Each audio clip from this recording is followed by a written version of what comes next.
Cool. Thank you, everyone, for joining the Tenacity Strength Fit for Duty podcast. I am your host, Larry Brown. My co-host, Vaughn Atteen, still out, still stopping the criminals of New York, of Gotham City, from doing evil and explicit things to its citizens. So we wish him all the best, and we hope that he's on at a future date. But right now, I have a very, very special guest on. If you are active in powerlifting, especially in the IG community, you've come across this man in numerous posts, whether it be via his girlfriend, clothing sponsor Live Large, or his gym. His name is Ryan Silva. If you don't know him, you will know him because he is quickly becoming one of the premier coaches inside of powerlifting right now. He has a very accomplished background in powerlifting, and he's finally transitioning back to bodybuilding. I've had the pleasure of actually writing out a program for him, and he stuck to it like a machine, and he's done very well. And he's now with Coach Matt Jansen over there at Camp Jansen. They're doing really big things at that camp. But I want to bring Ryan on because he has a very, very, very background. Now, if I'm wrong, you started out in mixed martial arts, correct? Yeah. So I did mixed martial arts from the time I was like 18 to the time I was about probably 23 or so. I didn't lift weights till I was 23. I didn't start lifting weights till I was 23. I had like injured my hand pretty bad. I had cut a tendon that goes over the middle finger on my right hand. And so I had surgery and like got all it repaired. And then as part of rehab, like I had to lift weights. And so that kind of like got the gears turning a little bit where I like had a little fun with it. And don't get me wrong, like here and there, I'd like gone to the gym for a month or two, like prior to that. But like my main focus was like grappling and mixed martial arts. And so then through this rehab, I started to really love, just lifting weights and what it did for me during rehab.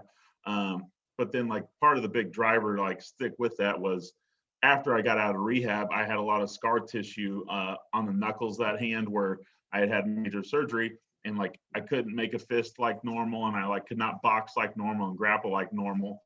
Still for like quite a long time afterwards, but I could lift weights. So I just continued lifting weights and, like really fell in love with it. So I've never really been into combat sports or anything like that. Like for me, my closest brush with combat, quote unquote, sports is the WWF, because I like my violence scripted with colorful costumes. Yeah. Hey, I like that too. I do.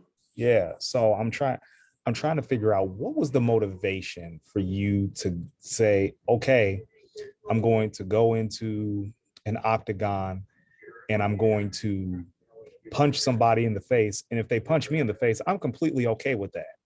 Well, at the time, I worked at this bar, I was young, and almost everyone that worked there, at least on the security side of things, like trained in some manner at, a couple of the local gyms.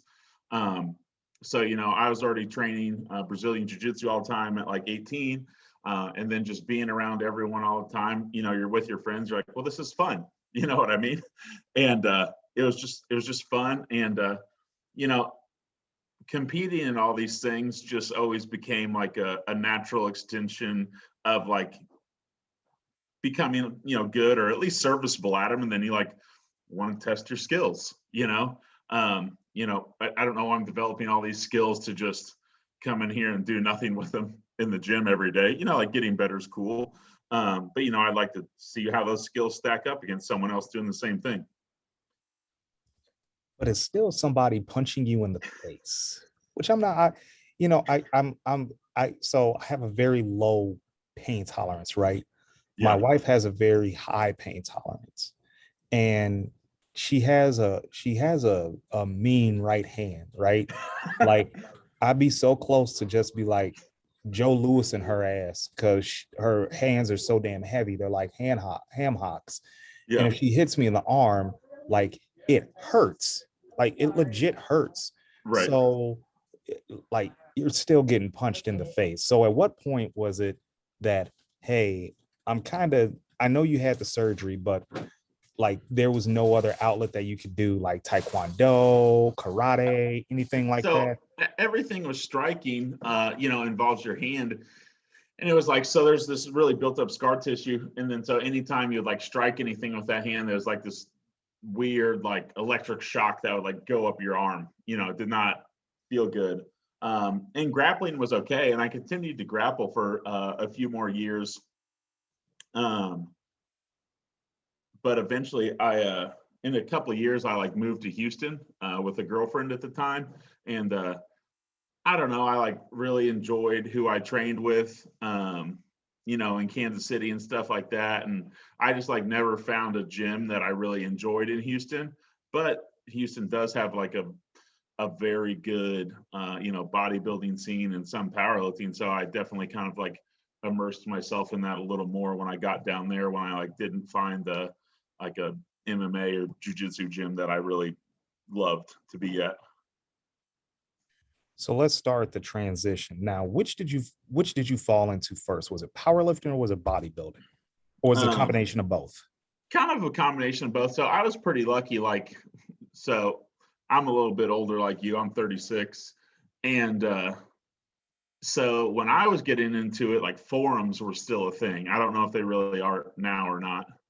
And so I somehow, through some friends, found my way on the Off Topic, which was a big forum site at one time. And they had like a sub forum called like Fitness and Nutrition. And, there was some like pretty accomplished powerlifter guys that were in there. There was some pretty jacked bodybuilder dudes in there, but they all had the same message. Like, if you want to be big and jacked, you like got to be strong and you got to like do some reps eventually. So I liked to do both, or I always pursued strength while I was bodybuilding. But at the time, powerlifting, like I had zero experience with it. I had no idea about competing. I read a lot on Elite FTS all the time. But back then, like geared powerlifting was still huge. And that was like my experience with powerlifting, was like reading all this, educational material and articles and training logs from geared lifters. And I'm like, I don't fucking know anything about any of that, but I do want to be strong. So I'm going to do some 5s and 3s here and there, you know what I mean? And try and get stronger on these main lifts. And for a long time, I applied 5-3-1 from Jim Wendler to like my main lift of each day, like my squat or my bench or whatever. And so I guess you could say I kind of applied some powerlifting principles to, my main lift for a long time. And then I just, kind of did bodybuilding after that each day. It's funny because that's how in powerlifting, that's how I kind of got my start. So like you, I was a forum guy, but I eventually transitioned over to Elite FTS, and I was reading logs. And the first 2 things I ordered from that company was a 2-pronged black powerlifting belt, which I had for years until I gave it to my cousin. And I had the EFS basic training manual, which essentially was the conjugate method. Right. Absolutely. But what they don't tell you is that all of that shit takes time, is catered to geared lifting. Yeah. And I'm looking at it. So I'm always trying to apply like bodybuilding principles to everything, right? Because I believe it's something there. There was like it was so off the wall to me reading how to do some of the assistance work, and you got to get in extra workouts. I'm like, yo, fucker, I go to school. I can't really do any of that. Yeah. And a lot of that stuff from them, it was written for specialty gyms like theirs. And I just went to a big 24-hour fitness. I couldn't do all that. Yeah, there was no, like, I was lucky. I went to Quads, right? But the Quads in Chicago, but the stuff that they were asking for, like some stuff even Quads didn't have at the time. That's extreme then. That's extreme. Like, there was no Swiss bar. And now everywhere has that. They're everywhere. There was no yoke bar. Yeah. There wasn't a lot of stuff until me and a couple of other people by the name of Troy and Greg, until we started powerlifting heavy and kind of started working our way around the local area. Like, hey, we need this here. We need this here. It was like written for guys training at the compound, and then they just sold it to everyone else. And made a fuck ton of money. Mm-hmm. I mean, I'm not bashing it. Don't get me wrong. Like, No, not at all. I still have it to this day, but you know, you could definitely tell the downfalls in that. And then you have 531, and that kind of bridged the gap between, you know, what everyone was doing in basic gyms and the EFS basic training manual. Yeah. So I just find it funny that a lot of bodybuilders that were dipping in their toes into powerlifting started with that particular program. Well, the other thing is, like, I can't remember, and I'm sure there was, you know, because there were some powerlifting forums and stuff, but like there was not another website where you could go and obtain that amount of free information to try and learn and apply on your own. It was a lot. It was overload. So in some aspects, you didn't know, because, you know, the athletes that they had on the roster at the time, they had Jeremy Frey, who was damn near king of 242s at the time. You had Janae Marie Kroc before the transition, Matt Krozaleski. You had Wendler. You had a couple of strength coaches. I always remember there's this really jacked, taller, bald dude. And I was like, yeah, I want to be like that guy. He was really strong, but he essentially looked like a bodybuilder, you know, and then Croc as well. So it was like, I wanted to look like the bodybuilder, but be strong. So I always like tried to devise a program that went down that path. Yes, I know who you're talking about. JL Holdsworth. Yeah. Have you ever met him? I've never met him in person. He's an intimidating fellow. I went to the Learn and Train seminar, and I did a squat for him, and all he really did was shake his fucking head. That was it. He was like, so yeah, I was just like, okay. But moving on. So you get into powerlifting, you're getting stronger, you're getting bigger. At what point did you say, okay, let's roll to the platform, let's see what we got? Man, that was in 2016. Yeah, 2016. And what meet was that? It was a Strong Like Bull, local powerlifting meet down here in Kansas City. It's a USAPL sanctioned. It's my first meet, and I squatted 585 or 584, whatever it is in kilos. I benched 402 and pulled 644. So at that point, was that your highest to date for like something in that particular setting, or had you done more in gym lifts? No, I hadn't done any more in the gym than that. Okay. So you do that meet, and at that point, was the bug with you for powerlifting, or were you still, this is something cool to do for right now? I never wanted to only do one. You know, like I had done a bodybuilding show in 2013. I did that powerlifting meet. I believe that was in the fall, or no, that was in the spring of 16. And then in the fall of 16, I did All-Stars here, the bodybuilding show. Okay. So I had never only one, or I'm sorry, I might have got those two. All-Stars might have been in the spring. Yeah, All-Stars in the spring and the meet was in the fall. Sorry. But I never only wanted to do one. You know, if you look back at like powerlifters from the 70s and 80s, like they weren't fat slobs, and a lot of them did both. You know, like, you know, they'd get, you know, a little softer during the powerlifting phase for sure, but you know, they all still had, you know, they were visibly very jacked, and they weren't just fat with a big belly. You know, that really developed in like the 90s and early 2000s with a lot of guys.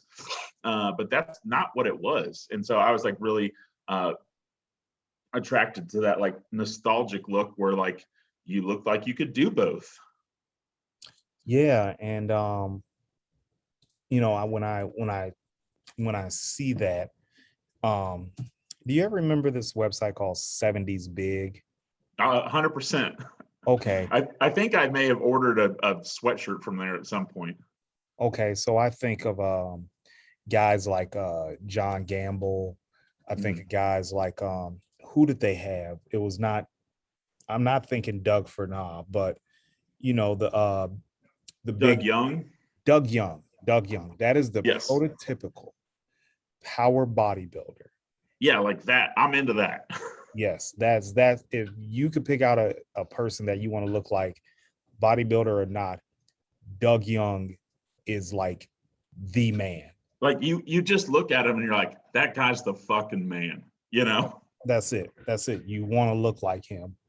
So now you're progressing in powerlifting. Tell us about that transition back to bodybuilding, because you mentioned you did shows in 2013. What was that experience like, and what led you back to wanting to be on the stage?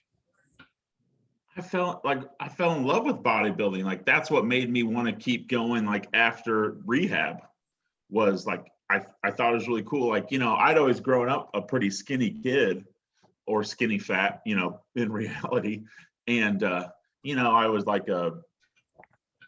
not exceptionally athletically gifted, but I was exceptionally gifted at trying very hard. There was many times I may have had a position or something where I was not the most athletically gifted kid to be there, but I tried harder than everyone else and earned it. And with like bodybuilding, after rehab, I was like, well, I can really change myself if I stick with this, and I have, and that was very fun to me. I later in life there was more reasons that I stuck with it than in the beginning, but in the beginning I just decided, well, I just want to do this, and I've been doing it ever since.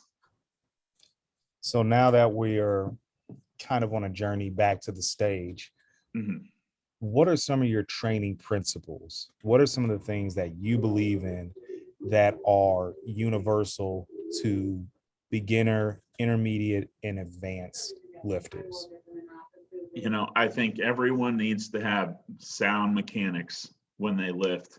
I see a lot of kids, I say kids, young adults that could benefit, that make little progress, in my opinion, just because they're not applying proper technique to the lift that they're doing. So they're not even hitting what they're actually trying to hit.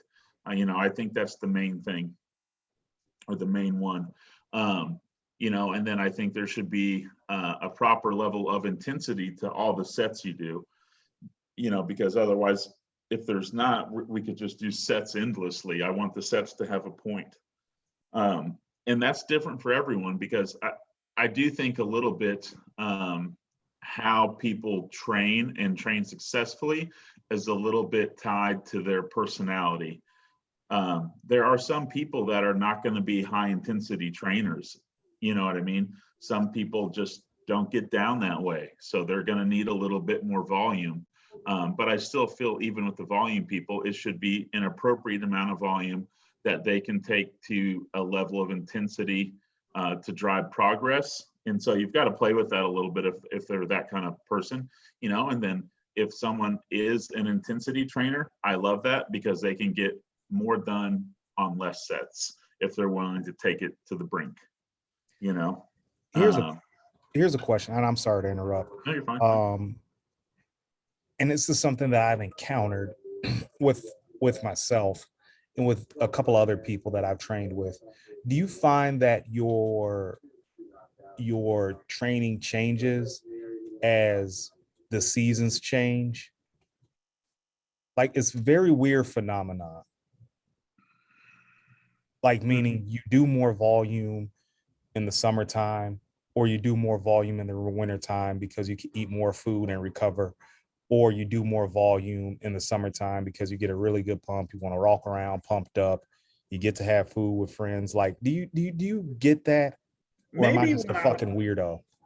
I think when I was younger, I could see that. Now I just kind of stick to the plan. You know, I try and leave all the variables in control instead of, maybe just adding things for this or that, you know what I mean? Or, you know, yeah, I could see when I was younger, especially, here's me, I could see in the winter, me and my buddies, just going for hours at the gym and doing a million drop sets and this and that because we're eating a ton of food and it's cold and there's nothing else to do. So we might as well train our ass off. Okay. Because sometimes like I'll do it, but nowadays, like I'll stick to the plan that I've laid out with very minor alterations. Yeah. So I just need to know if I was the weirdo. No, and I mean, I could definitely see that. Like if it's the summer and you're like, well, we're going to go out after this. All right, well, let's pump it up a little bit more. I could totally see that. So now you were competing back to a competing bodybuilder. Yeah. And now you leave, because I know you were a bouncer for a while. We also have that in common. I hated bouncing around Wrigley Field. That was a nightmare and a half. I can imagine. But now you're a business owner. So talk to me about the gym that you own and where that came from. So Strong Barbell Club kind of started as like an idea or a group first. We kind of had a partnership inside a local gym here that is a mix between a fitness center and kind of a semi-hardcore bodybuilding gym. People, they had a large cardio area that people loved, but most of the people that went there's a lot of people that competed and a lot of people that trained really hard with a goal. They weren't going there just to go. And they had a big section there where they had, but long before I was ever there, they had a group of powerlifters that they had let purchase some equipment and put it in this area. And they already had some championship level powerlifters there that obviously attracted people when they wanted to get powerlifting. That's why I ended up there. So you go up there and, train because that's where the best powerlifters were. But eventually that owner had some legal troubles and someone new bought it. And, they had made a lot of promises about how they were going to kind of leave us alone and let us keep doing our thing and thing like that. And, and even opened up another side for us to expand the strength side of things, we'll call it.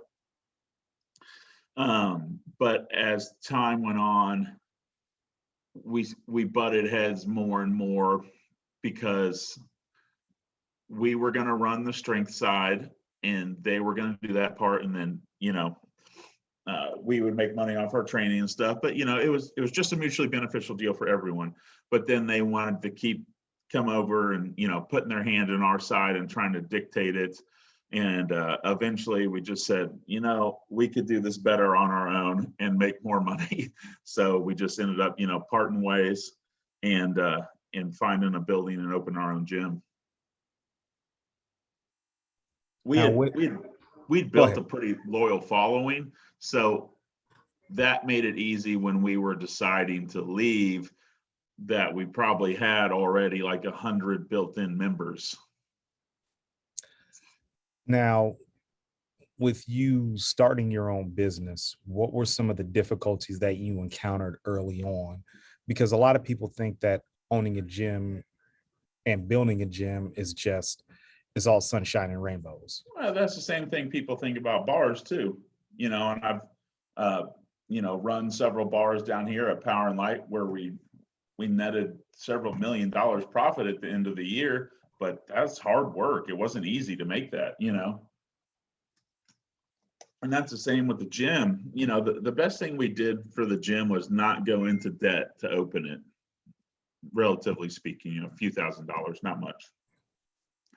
And we had already amassed quite a bit of our own equipment, like, the monos and the combo racks and the kilo plates and all the specialty bars and stuff we'd purchased on our own. So it helped that when we wanted our own gym, we already had a small membership base. We already had all the equipment you could need to do powerlifting, which is what people came to us for. And so we essentially needed a small space. I don't say small, a space that fit our budget. And then we could take our stuff, lay it down, and we could essentially be, up and running as soon as we had a business license. Now we did a lot more to get it up and running because we wanted it to be something we're proud of. But not going into debt, not getting into like this giant 20,000 square foot space and trying to fill it out.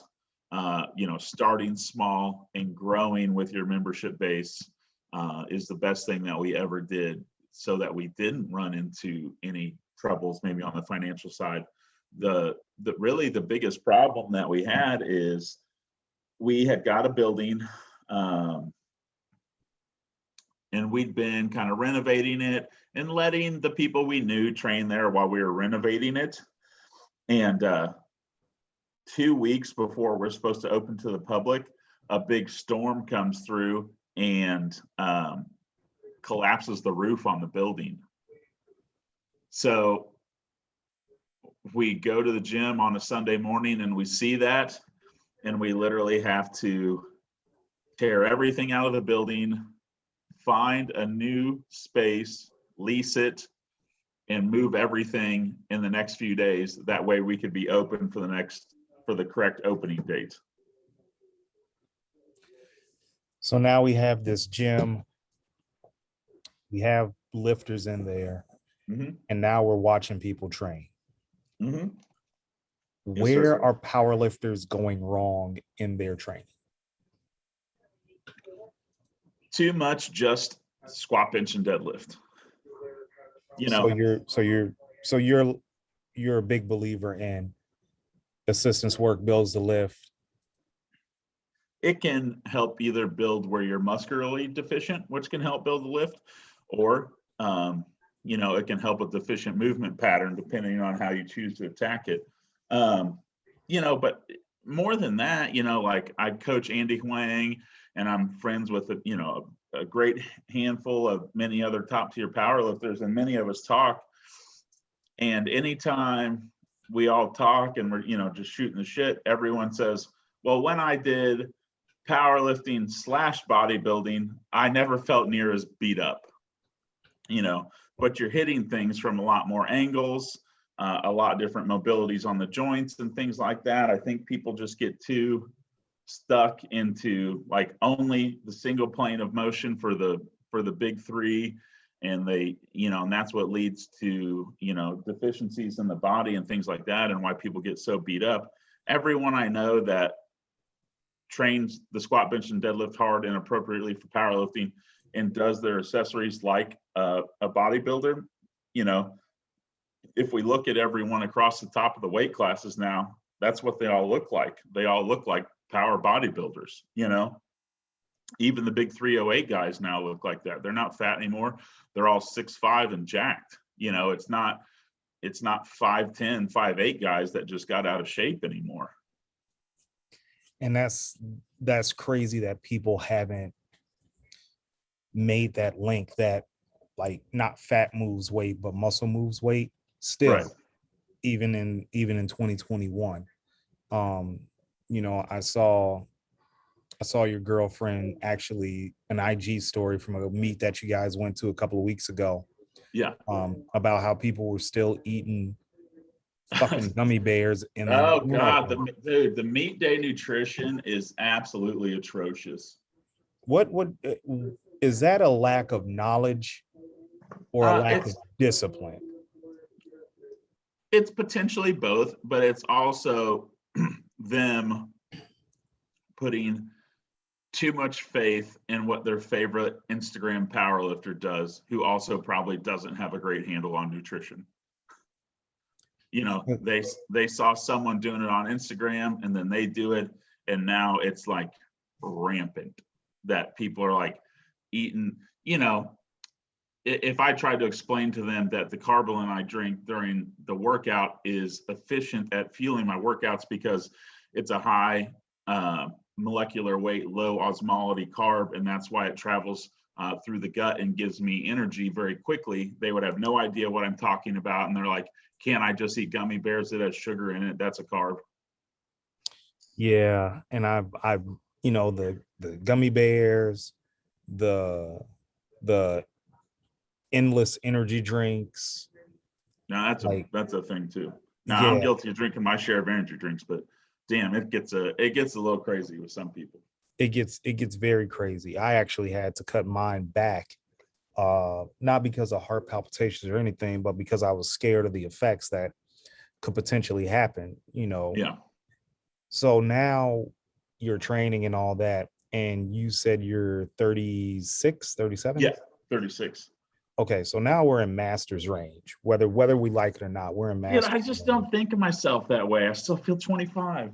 I had a conversation with a previous podcast guest by the name of Ryan Doris, and we said that a true master isn't until 40, and that's even up for debate because I agree with that. you could even say 50 is a true master because you can still develop somewhat in your 40s.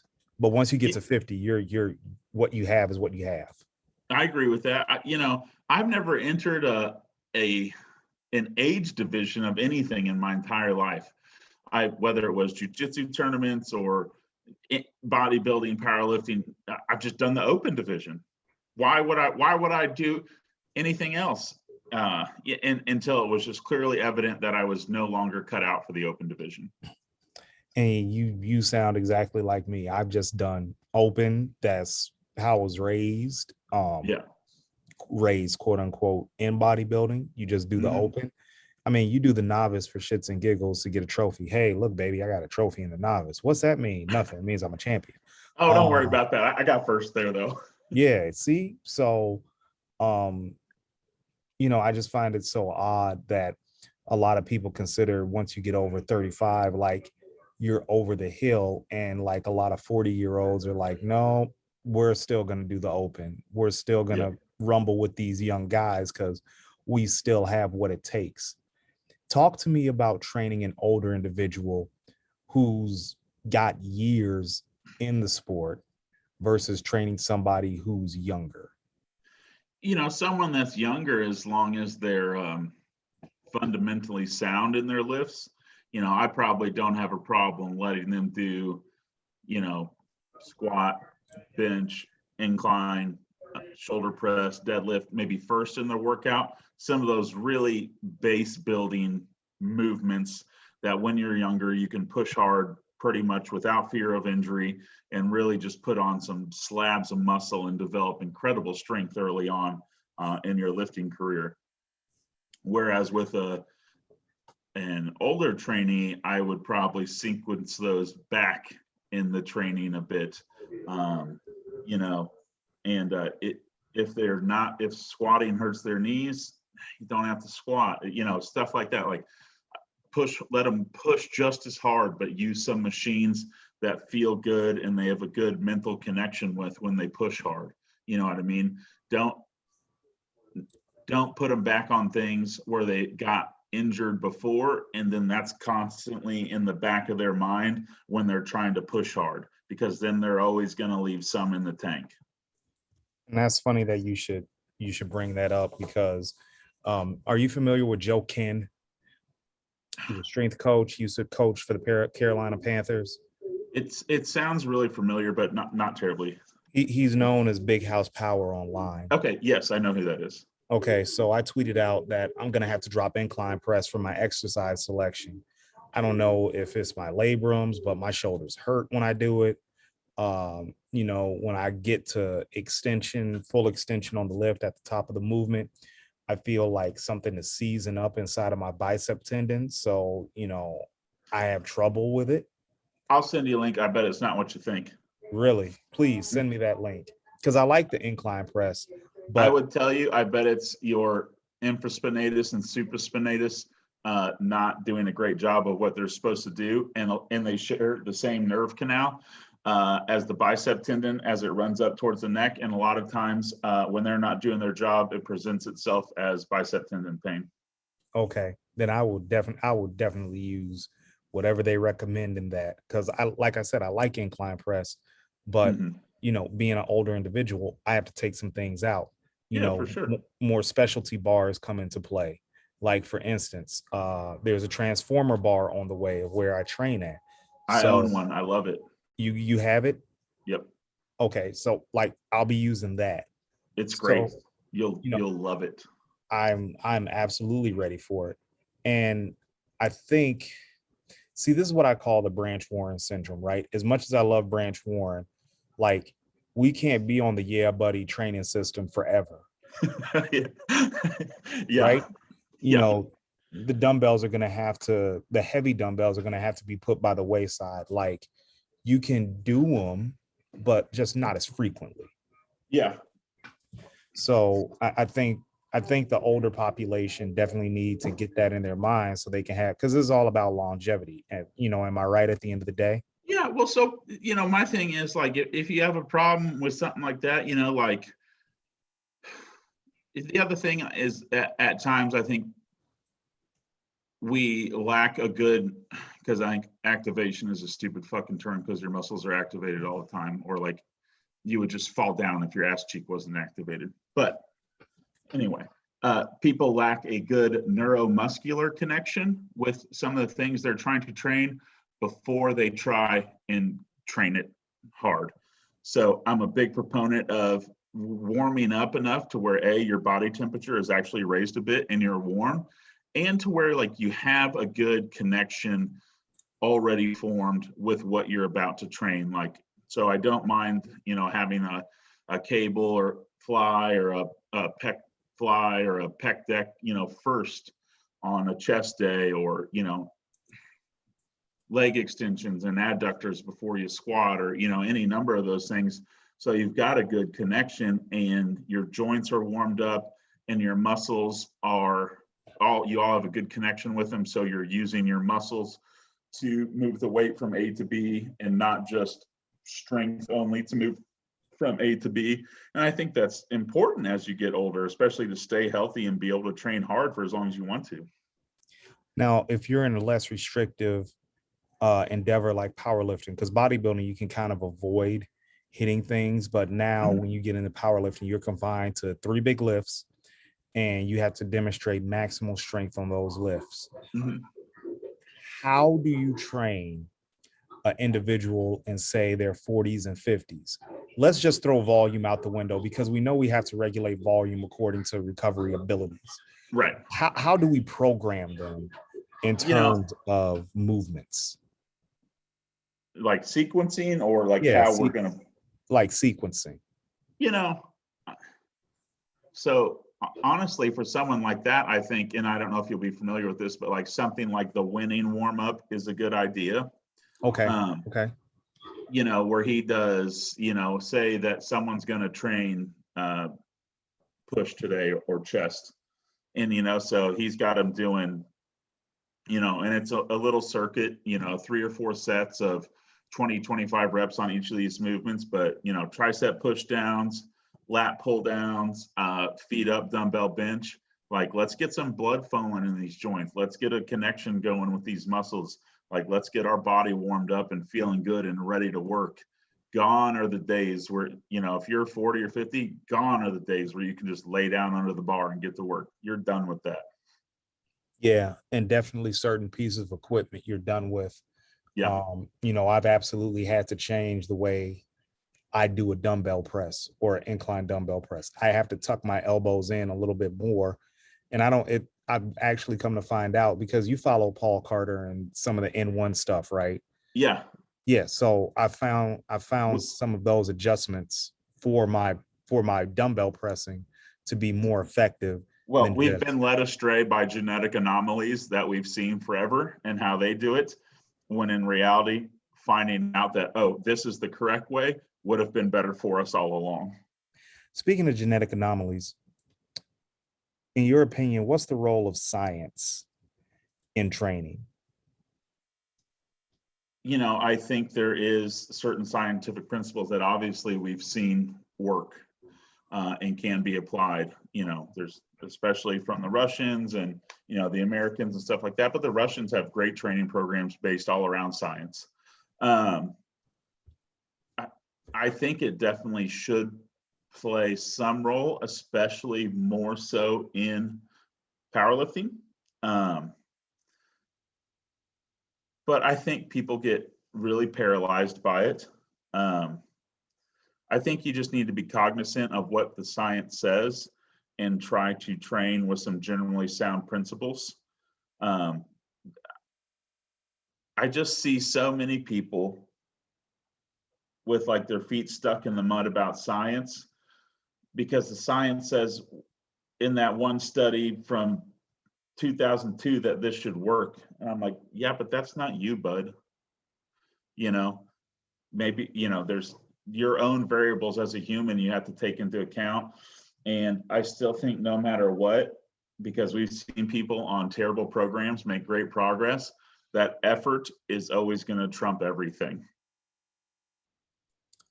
Effort does trump everything. And I think it goes back to that Dave Tate saying passion trumps everything, right? Yeah. So now let's shift, because this is very much coaching talk. Yeah, I will say this, how many people before the internet was around and they quote unquote then were told they were doing it wrong were the strongest, biggest people we'd ever met, and they didn't know any of that. No, they didn't know any of it. And they just went ahead, they stayed in their lane, they did what worked for them, and whatever feedback they got from their body, they just went ahead and rolled with it. Right. So I just find it so odd that, like, and I'm not digging guys like, I'm not taking a dig at guys like Dr. Mike Israel, who I actually talk with relatively fairly often. I like Mike. I think sometimes my qualm with what they sell versus what they do online is a bit of a conundrum for me. And that's very fair to say. And then when we also have that conundrum because of our length of time within this thing called strength sports. So like there's varying degrees of what works. Like when people say, well, does this work? The response is always going to be, it depends. And then there's varying degrees of works, right? Yeah, so absolutely. Jay Cutler's thing, does it work? Low rest periods, high volume. Does it work? Yeah. But again, worked great for him. Yeah, it depends. Like, are you just eating, sleeping, and training? Right. Do you have a multi-million-dollar empire? There's things, but could it work? Yeah, it could. Right. Train chest and back twice a week like Arnold did. Yeah, it could work. Yeah, or Ronnie did everything extremely hard and heavy twice a week, I believe. Yeah. And it's like, hey, not many other people can be able to do that. No. Let's get into coaching a little bit. That's become a big buzzword that when you mention it, it brings up a lot of different emotion. If you had to describe your coaching philosophy, what is it? I think my biggest thing as a coach is empowering people to believe in themselves and things that they didn't think they could ever do. And then that drives progress. What do you think of, well, first of all, not what do you think, but what makes a good coach? I think the big thing we see now is coaches versus what I call programmers. And programmers, in my opinion, just treat everyone like the spreadsheet. Here's numbers you're supposed to do this week, or here's the numbers for the month. Off you go. Text me if you got a question. I'll get back to you when I can. Whereas a coach, an athlete knows that their coach is invested personally in their success. They have some degree of personal relationship with the coach. where the coach knows what's going on in their life, can help them mitigate any peripheral stress that they're having that may affect their training, and just is overall pretty invested in the individual success of each of their clients. So if someone wanted to get into coaching, what do you advise that they do? Because the reason I say this, or the reason I ask this question, is because there was a certain coach who is actually not a bad amateur bodybuilder. They're actually really good. But they said, if you want to get into coaching, you need to take such college class, and if you don't pass it, you need to pass it with an A, and then you need to do this, and you need to do this, and then you need to do this, and it's like a 15 goddamn step 10-year resume building to be a good coach, which I do believe you need time. But is it like, for well, I mean, people I to can hear tell that you, I is, don't have any of that. yeah, I hear that and I'm like, okay, well, that's disheartening. Well, let me just go back to selling fucking cars. Well, I think it is a long learning experience, and It's I didn't, lifelong. right, and I did not feel comfortable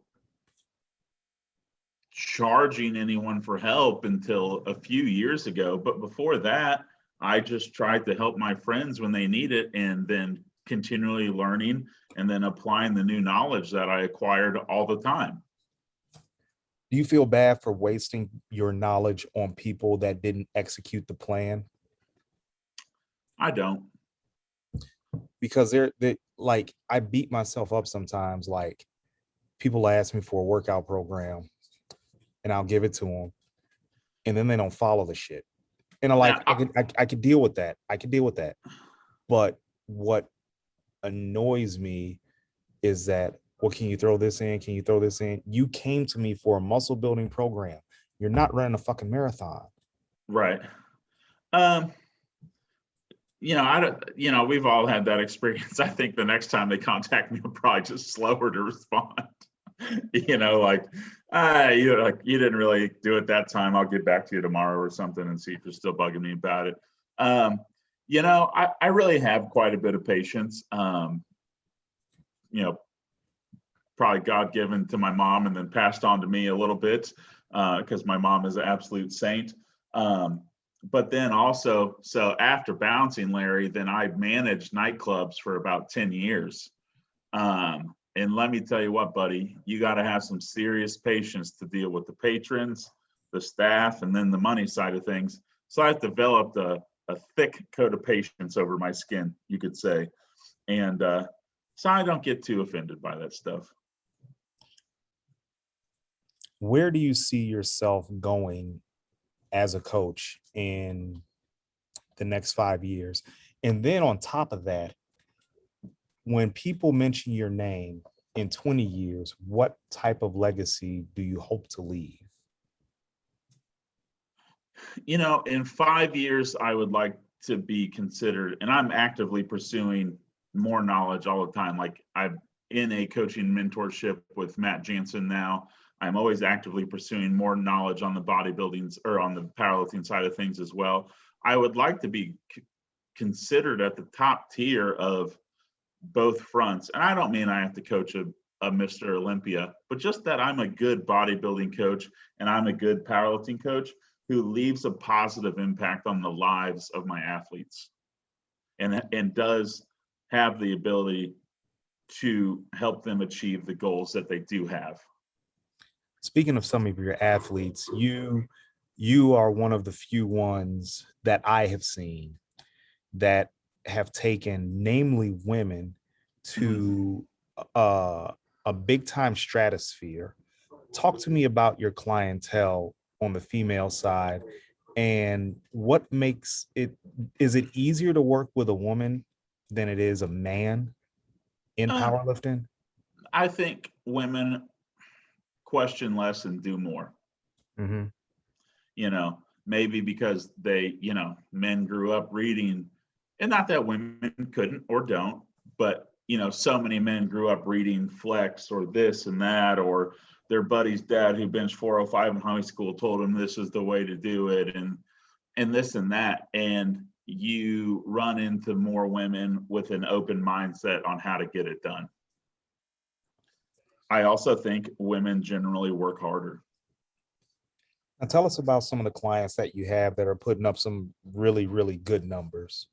Obviously, I think most people know my girlfriend, Hunter Henderson. She's the 100 best in the world at 165 pounds all time. And she's number 2 in the world all time, regardless of weight class, gender, age, anything like that. She's just the second best powerlifter that's ever lived. She has squatted. This is in wraps. She competes in both wraps and sleeves. At her last meet, she did 650 squat, 325 bench, and 573 deadlift. And then in the spring, the fall, she had done 534 in sleeves. She benched 319 and pulled 551. So she owns the all-time total record at 165, the all-time squat record, and up until recently, she had the all-time sleeve squat record as well. Okay. I coached Kirsten Skurlock. She's doing strongman right now, which I don't particularly coach. I've helped some people with it, but I would say it's definitely not my passion by any stretch. I can coach it. It still comes down to the basic strength training principles and movement patterns and managing load and fatigue, but I'm just not into strongman very much. But Kirsten Skurlock, she squatted 5. So she is in the 198 plus class. She weighs about 220. She squatted 666 in wraps, benched 314, and pulled, if I remember right, 546. I'd have to look it up. I think I've coached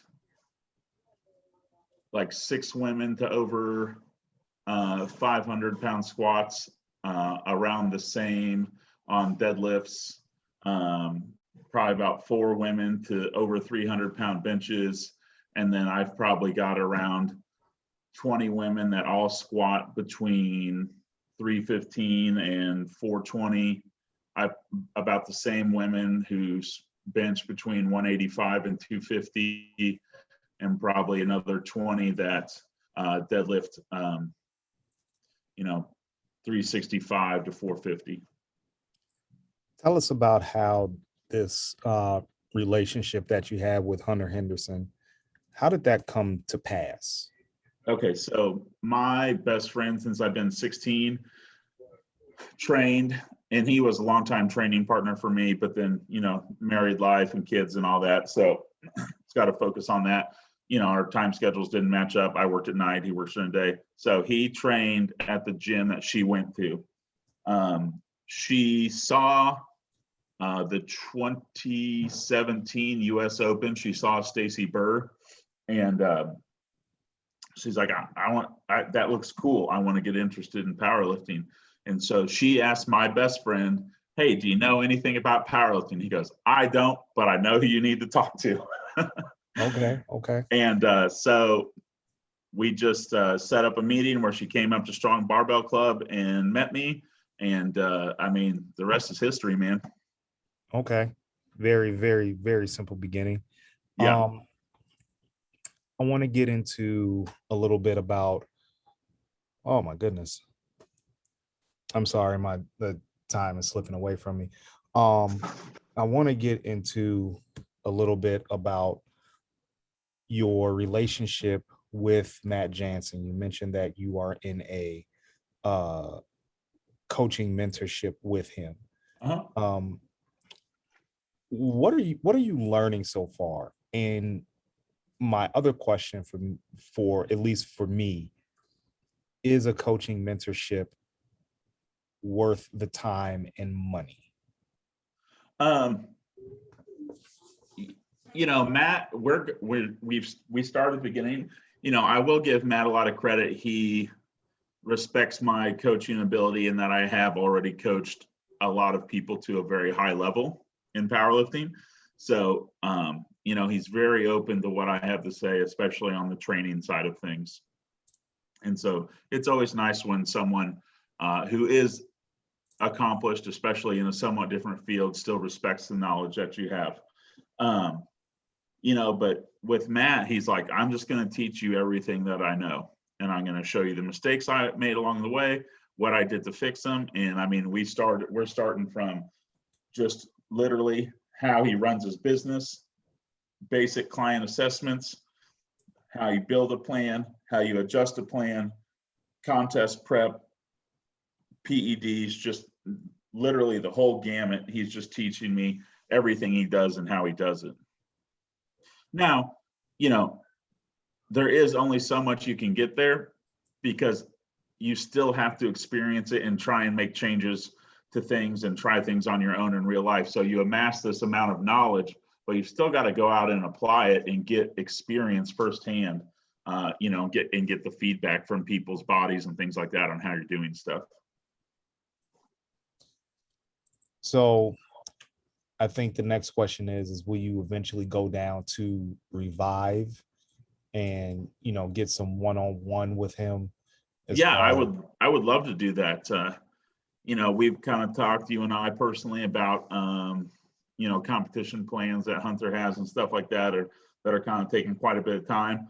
But, as soon as the year slows down, I'd love to go down there for a few days and talk to Matt and train and pick his brain. As far as my relationship with him, I would say Matt's like one of the first coaches that gives me what I feel like I give to my clients. So he's got like the utmost respect from me and how he handles his clients and the relationship with his clients and things like that. So I think so far I've absolutely enjoyed this interview. I hope it was more of a conversation, like I said, rather than just absolutely a Q&A. But this last question is not fitness related, but it's more of an introspective look. What has made you into the man that you are today? Boy. I think that's just the constant learning in life. I would say my grandfather had a big influence on how I act. He was a very, it's funny. My grandpa was very harsh and straightforward with men and very soft and caring with women. And I'd say that has very much been instilled in me. And when I lived in Texas, the bar owner down there was a great mentor to me. He was a very caring man and I guess in some parts, similar to my grandpa, except that he was just fiercely loyal to those around him, whether they were in the right or wrong. He would defend them to anyone, and then he would deal with it privately on how he thought about what they did, but he was never going to let anyone disparage someone he knew in front of them, and things like that. And I think we're missing a lot of that these days. And I think just the constant ebb and flow of life has brought me to where I am now. But I would definitely say there's been some key men and women like my mother who have influenced me to be who I am today. Okay. You have any parting words for anybody? Is there anybody you'd like to thank? Yeah, I would say the parting words, one of the key principles I think about training that I very much use with my own clients, because I don't think there's any one thing that someone has to do to be successful in training except have fun. When people have fun, they are nearly unstoppable. I'm sorry, I lied. I do have one more question, but continue. And as far as people to thank, I want to thank like Andy Wang and Iron Rebel. Andy believed in Hunter and I long before everyone else did. A lot of other companies, when Hunter was on the come up, made a lot of promises and said a lot of things. Andy's the only one who's been there the whole time and stuck to what he said 100%. And then as we've grown, he has grown what he has done for us. Matt Jansen and Dom at Revive and Raw, they take absolutely great care of us. They support us in any way imaginable that we need. If we need help with something or if we need anything, they are always there to step up and help us figure it out and make sure we get it done and make sure we have anything we need. I'm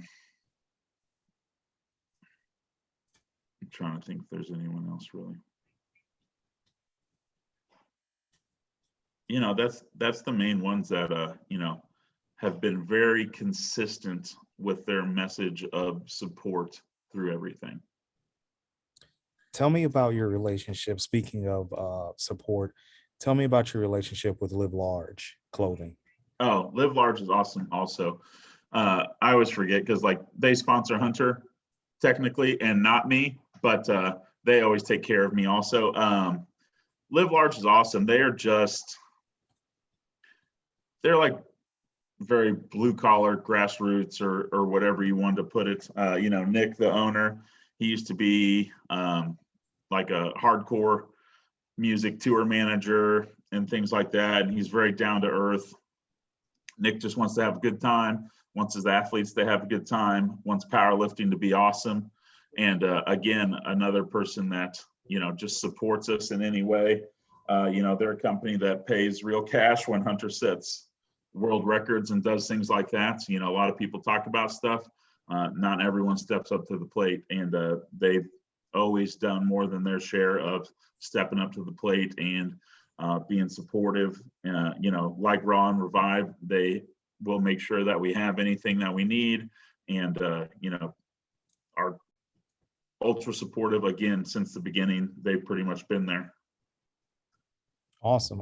Well, I hope those relationships continue to build. I hope you continue to build up your coaching resume, your coaching skill set, and you just bring big things to the Midwest. Because I feel like, compared to Las Vegas, which is having its own issues, something as simple as water. Right.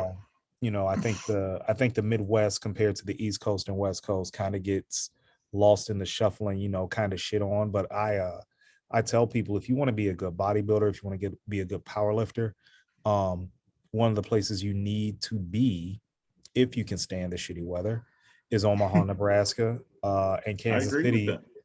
Kansas City is building up, its deal right now. Like, Chicago is expensive, and I love Chicago, I really do. Yeah. But I'm sorry, I don't feel like paying over $3 for a pound of chicken breast. Yeah, that's silly. And I think, like I tell people, if you want to be a good bodybuilder, you can be a good bodybuilder anywhere. But if you want to accelerate it and have a cheap, quote unquote, within reason place to live and manage, the Midwest is where you need to be. Yeah, I agree. And, Kansas City bodybuilding culture is okay. And what I mean by that is there's just not what I consider a lot of very serious bodybuilders here.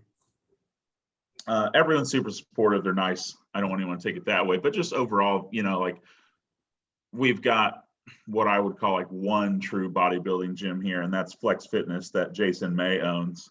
But Omaha has great gyms. St. Louis has a pretty well-known and storied bodybuilding culture there. There is definitely places around the Midwest that have incredible bodybuilding culture, and you could do a lot there. Absolutely. But we're building up. And as long as we have vehicles like Instagram, YouTube, stuff like that, it'll just continue to grow, and hopefully your name is mentioned within that stratosphere. Hey, if I just keep doing my thing, it will absolutely be there. Well, Ryan, thank you for joining us. If people want to get in contact with you, where can they find you at? I have a Facebook, but I don't get on there really. Facebook isn't a great place for people anymore. I don't feel like I just get on there for marketplace. So most of the time you can just find me on Instagram. It's Silva, my last name, SYLVA _strong. And just, hit me up on there, shoot me a message. I try and get back to everyone in my DMs and stuff like that. And I, love to talk shop and just, interact with great people. So never be afraid to message me on there. Outstanding. Well, it is 7:00 and I have a 10:00 show to produce. So Yes, I sir. thank you. I thank you for your time. I really do appreciate it. At some point we will get your girlfriend on here. Absolutely. Specifically before, like I said, before she goes brain dead. Yeah. Because it will happen. It will happen. I don't care Oh, how yeah. much discipline she has, it will happen. That's very true. So, but I thank you for your time, and Hey, thanks for having me on, buddy. we'll talk to you next time. For Ryan Silva, Vaughn the Teen, I am Larry Brown, and we will catch you on the flip side. Please subscribe to and like us on iTunes and Spotify. Individual programming and programming bundles available through me. Just holler at me on Instagram, Tenacity Strength, or through Twitter, Tenacity Strong, or just leave a message on YouTube and I will do my best to get back with you. But until then, we'll talk to you next time.